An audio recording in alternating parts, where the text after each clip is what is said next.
လွန်ခဲ့တဲ့26နှစ်ကပန်းဟာဇမတုန်းကအိုဟာရာကျွန်းရဲ့ခေါင်းဆောင်ကလဗာတယောက်အစိုးရသိပ္ပံပညာရှင်ဖြစ်သွားတဲ့ဗကာပန့်ကိုသူနဲ့အတူပျောက်ဆုံးနေတဲ့နှစ်တရာတမိုင်းချောင်းအကြောင်းလေ့လာကြဖို့လာခေါ်ခဲ့ပါတယ်။ဗကာပန့်ကတော့ကလဗာရဲ့တောင်းဆိုမှုကိုချက်ချင်းညှင်းဆန်လိုက်ပြီးတော့ဘယ်အချိန်အထိအစိုးရဖမ်းဆီးရခံရမှာလဲဆိုပြီးတာပြန်ပြီးခဲ့ပါတယ်။ကလဗာကိုအခုထိအစိုးရကမတပ်ပြတ်သေးဘူးဆိုတာကလည်းအိုဟာရာကျွန်းတစ်ခုလုံးကိုရှင်းပြချင်နေလို့ကျိုးရှိရှိနဲ့လှန်ထားရဲဆိုရင်ရောတိတယ်မလားလို့လဲဗကာပန့်ကဆိုပါတယ်။ဒါကြောင့်ပဲလွန်ခဲ့တဲ့နှစ်တရာအတွင်းတုန်းကဖြစ်ပျက်ခဲ့တဲ့ကောင်းချင်းဆိုးချင်းတွေကိုမေ့ပြစ်လိုက်ပြီးအသက်ရှိရှိနေဖို့ကိုလည်းဗကာပန့်ကထပ်ပြောခဲ့ပါတယ်။ဒီစကားကိုကြားလိုက်ရတဲ့ကလဗာကတော့နာမည်မှာဒီပါတဲ့သူ့အကိုကြီးကိုအစိုးရဘက်ကလူတွေတပ်ပြစ်လိုက်တယ်ဆိုပြီးဗကာပန့်ကိုပြောပြလိုက်ပါတယ်။အဲ့ချိန်တုန်းကကလဗာတယောက်အကိုကြီးနဲ့အတူရှိနေခဲ့ပေမဲ့တရားမှကြောက်ပြီးတငယ်ချင်းတို့လိန်ပြောခဲ့တာကြောင့်ပဲအခုလိုအသက်ရှင်နေကြရတာပါ။ဒီကဘာပေါ်ကဘသူမဆိုနာမည်တစ်ခုအတွက်နဲ့တော့မတည်တင်ဘူးလို့ထပ်ပြောလိုက်ပြီးသူ့ရဲ့နာမည်အရင်ကကလော်ဒီကလော်ဗာလို့ဆိုပါတယ်။ဗကာပန့်ကတော့ကလဗာကိုကိုညီပြမဟုတ်ဘူးလို့သာပြန်ပြောလိုက်ပြီးကလဗာပြောခဲ့တဲ့အကြောင်းတွေကိုလည်းမေးလိုက်မယ်လို့ပြောရင်ထွက်သွားခဲ့ပါတယ်။ဒီလိုနဲ့၄နှစ်ကြာသွားတဲ့အခါမှာတော့အိုဟာရာကျွန်းကိုဘတ်စတာကောနဲ့အတူအလုံးစုံပြတ်သုံးရေးအမိန့်ချလိုက်တာဟာပြည်သူ့ကပညာရှင်ကလဗာကြောင့်ပဲလို့စီစာတယောက်ပြောနေခဲ့ပါတယ်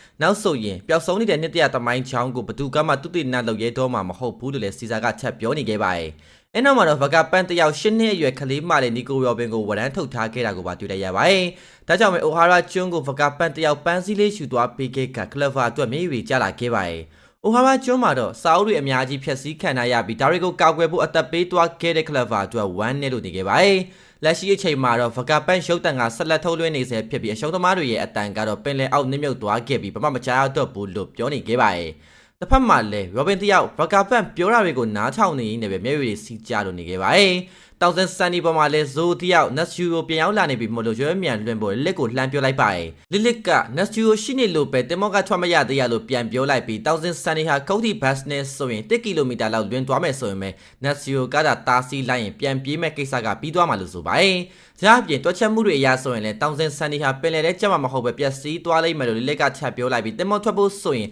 နက်စယူကိုအရင်ရှင်းပြမှရမယ်လို့ထပ်ပြောလိုက်ပါတယ်။အဲ့ချိန်မှာ Atlas တယောက်အနောက်ကနေခုံချွတ်လာပြီးလက်ကိုပိတ်ထိုးပြီးမိအောင်လုပ်လိုက်ပါတယ်။တစ်ဖက်ကရှိတဲ့တာရစ်ကလည်း Go Seven နဲ့ Giant Robot ကြီး Emmett တို့ကိုကြောက်လန့်လို့နေခဲ့ပါပြီ။ Emmett ကတော့ Luffy ကို join point လို့ထင်နေခဲ့တာကြောင့်ပဲမတွေ့ရတာကြာပြီဆိုပြီးနှုတ်ဆက်နေခဲ့ပါတယ်။ Luffy ကလည်းသူ့ကိုပြောနေမှမသိပဲအနောက်တွေလှည့်ကြည့်နေတဲ့အခါမှာတော့ Emmett လည်းမင်းကိုပြောတာလေဆိုပြီးလှမ်းပြောပါတော့ရဲ့။အဲ့နောက်မှာတော့ Luffy ကိုအရင်တွားခိုင်းလိုက်ပြီးမင်းရဲ့ရန်သူက9ရန်သူပဲလို့ပြလိုက်ခါမင်းအတွက်နောက်တစ်ချိန်တိုက်ပွဲဝင်ရအောင်မှမဟုတ်လို့ပျော်မိရလို့လဲဆိုပါတယ်။Go Seven ကလည်းဗကာပန့်ရုပ်တံရက်တံမိုးအတွက် Emmett ကိုတစားစီဖြတ်စီးမှရတော့မယ်လို့လည်းပြောနေခဲ့ကြပါတယ်။ Rocky နဲ့ Joey တို့ကလည်းရွက်စားလွှင့်လိုက်ကြပြီး S ရုပ်ကြီးကငါတို့ဘက်ကလာဆိုပြီး Luffy ကိုဝိုင်းမိလိုက်ကြပါတယ်။ Luffy ကသူလည်းဘာမှမသိဘူးလို့ပြန်ပြောလိုက်ပြီး S ရုပ်ကြီးပြောနေတာကတော့ join point လို့ခေါ်တဲ့လူကိုကာကွယ်ပေးမယ်ဆိုတာပဲလို့ပြန်ပြောလိုက်ပါတယ်။ Joey တို့ကလည်းစရုပ်ကြီးကစကားပြောတတ်တာလားပြန်လုံနေလို့ Luffy ကလည်းမင်းတို့မချရဘူးလားလို့ပြန်မိလိုက်ပါတယ်။ဗကာပန့်ရုပ်တံကတော့ဆက်လက်ထုတ်လွှင့်နေစေဖြစ်ပြီးအခုဆိုရင်တားဆီးလို့မရတဲ့သူတွေရှိနေပြီလို့လည်းထပ်ပြောနေခဲ့ပါတယ်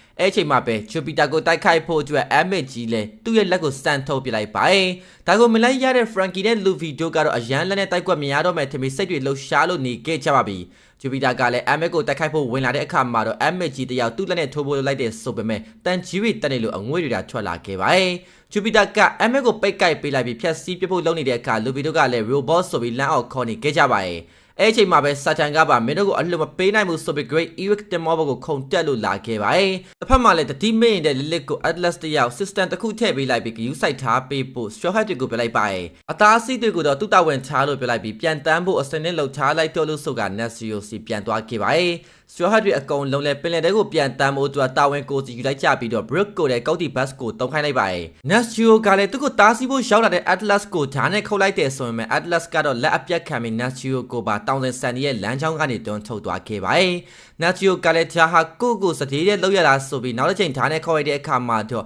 Atlas ကပြုံးလိုက်ပြီးဒါကအပေါ်ဝင်ဆောင်မှုတသက်ပါလို့ပြောရင်ပေါက်ကွဲလို့သွားခဲ့ပါတော့ရဲ့။ပောက်ကွဲတော့တဲ့အရှိန်ကြောင့်ပဲတောင်စင်ဆန်တွေကအရှိန်ပိုမြန်သွားခဲ့ပြီးတော့ပင်လယ်ထဲကိုရောက်ရှိသွားပါတော့။ဒါမှလည်း Straw Hat တွေအကုန်လုံးကတော့အနစ်နာခံပြီးခဲ့တဲ့ Atlas လေးအတွက်ဝမ်းနဲ့နေခဲ့ကြပါရဲ့။ York တယောက်ကတော့လစ်လစ်နဲ့လည်းအဆက်တွေပြတ်သွားတဲ့အပြင် Atlas ပါပောက်ကွဲတော့ပြီမလို့အခုဆိုရင်ဒီကပါကြီးပေါ်မှာဗကာပန့်အနေနဲ့သူပဲကြံတော့ရလို့ဆိုကအပျော်ကြီးပျော်နေပါပဲ။ဗကာပန့်ရုပ်တံတဲမှာတော့ပင်လယ်သမားဘရင်ကြီးဂိုရီရောဂျာတယောက်လွန်ခဲ့တဲ့25နှစ်တုန်းကဘသူမှမပြီးပြတ်နိုင်ခဲ့တဲ့ကဘာပတ်ခရီးစဉ်ကိုပြီးဆုံးခဲ့လို့ဆိုပါရဲ့။ဒါကြောင့်မဲ့သူတို့အားလုံးအတိတ်ကဖြူစင်တဲ့အတန်တွေကိုကြားခဲ့ရမှတေးကြတယ်လို့လည်းဗကာပန့်ကချက်ပြောလိုက်ပါရဲ့။ MG ကလည်းသူ့ကိုကြိုက်ထားတဲ့ဂျူပီတာကိုပြန်တွန်းထုတ်ပြလိုက်တဲ့အခါမှာတော့လက်ပါပြတ်ထွက်သွားခဲ့ပါပြီ။ MB လည်းသူ့တန်ကြီးတွေတော်တော်တန်းနေရပဲလို့ပြောလိုက်ပြီးတော့အခုကအချိန်မှန်ပဲဟုတ်တယ်မလား join point လို့လည်းထပ်ပြောလိုက်ပြီးတခုခုကိုသုံးဖို့စလုပ်ပါပဲ။စာတန်ကတော့ဘော်နီနဲ့ခုမာကိုရအောင်ရှင်းပြမယ်ဆိုပြီးလက်တံတွေနဲ့စတင်တိုက်ခိုက်ပါပဲ။ဒိုဝီနဲ့ဘရိုကီတို့ကလည်းဘော်နီကိုဝင်ကာကွယ်ပေးကြတဲ့အခါမှာတော့လူဗီတယောက်စာတန်ရဲ့လက်သေးတွေထဲမှာအစိတ်ရှိရဆိုပြီးလှမ်းထိပေးလိုက်ပါရဲ့။အဲ့ချိန်မှာပဲဘော်နီကအာတင်းပြန်ချလာပြီးစတန်ဆိုပြီးအော်ပြောလိုက်ပါရဲ့။စတန်ကိုလည်းတခြား site ကြည့်လိုက်ပြီးတော့ distorted future ကိုထပ်သုံးလိုက်ပါရဲ့